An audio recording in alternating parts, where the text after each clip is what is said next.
కాలక్రాంతం చేయవలసిన వాడవే. ఓరి వరుణ,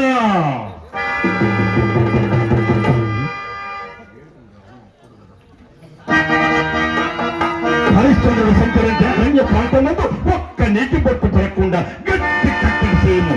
అదే తరువాత ఇవి కూడా హరిశ్చంద్రుడు సంచరించే అరణ్య ప్రాంతమందు నా యాజ్ఞ మేరకు భస్మము చేయము. ఓయే నాగరాజా,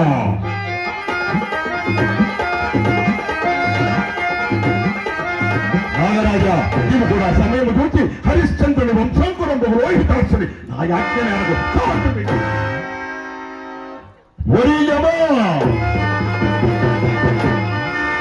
నీవు కూడా కాశికాపురమునందు వల్లకాటి వాణిగా మారి అతను శ్మశాన బాటికి ఎందుకు కావలి ఉండి హరిశ్చంద్రుని కొని పలు ఎక్కట్ల పాలు చెయ్యము. ఆహా, అష్టదిక్పాలకులను శాసించి ఇంకా నా ఈ నాటకములకు దైవ సహాయం అవసరం. పార్వతీ పరమేశ్వరు అర్పించాలి. శంకర, పాప భయంకర, కరుణాకర,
అందరూ